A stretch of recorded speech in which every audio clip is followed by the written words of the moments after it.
I'm not going to be on camera for this because I'm still feeling pretty raw, but I know that if I let too much time go by, I will forget details, and for some reason it seems important to document this.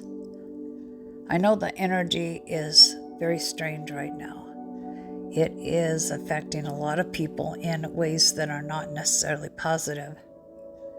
And I'm not going to say this isn't positive, it's just left me a little bit shell-shocked because it was unexpected. And because something similar may have happened or may happen to you, I wanted to kind of give you a heads up and also let you know you're not alone. So I saw a reading on YouTube the other day, and for some reason the cards at the end really spoke to me.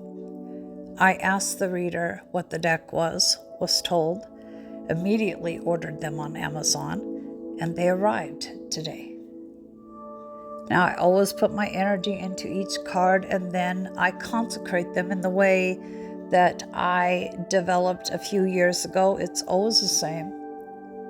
And as I held them to my heart, I felt the energy so strong. Now, here's the interesting thing. In the past, anytime I have come upon a deck that referred to witches or spells, I have shied away from them. Now, I thought it was because it didn't resonate with me, but there was a point that I realized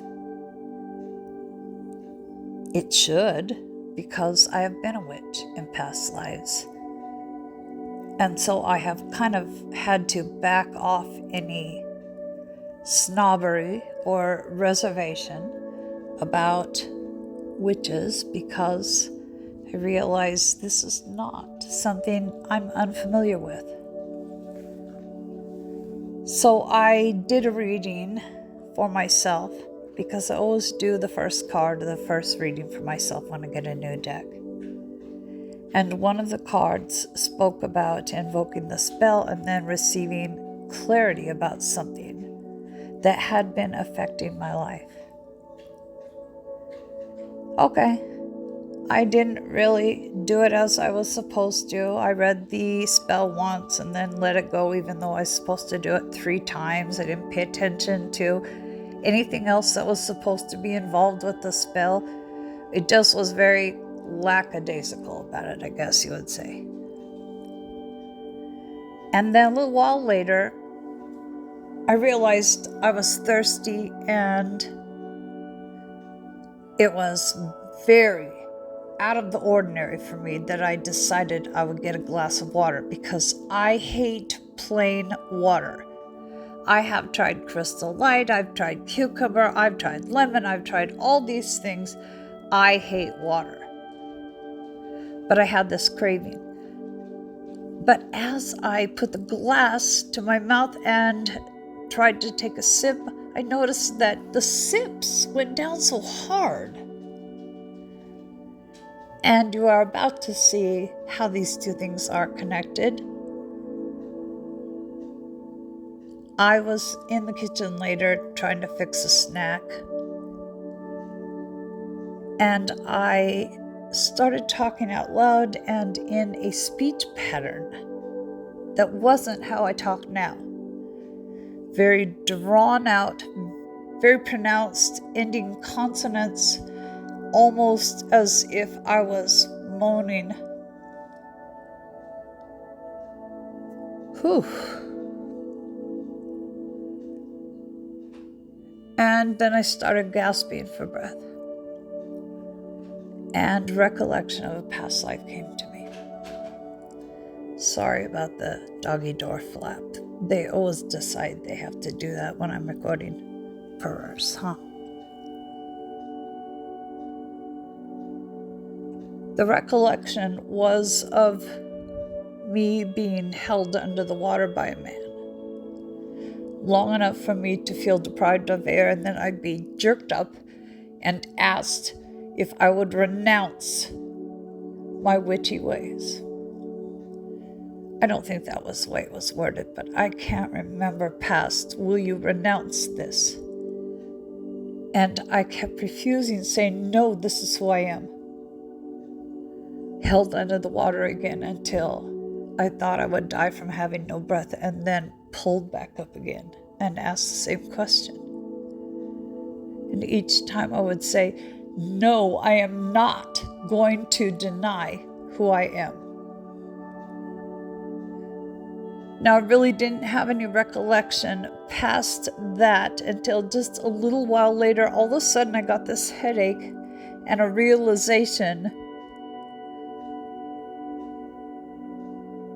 that maybe I wasn't supposed to die. Maybe it was never supposed to go that far, because the man holding me down was someone who loved me, and I did not fit in with who his family, friends, congregation would have approved of.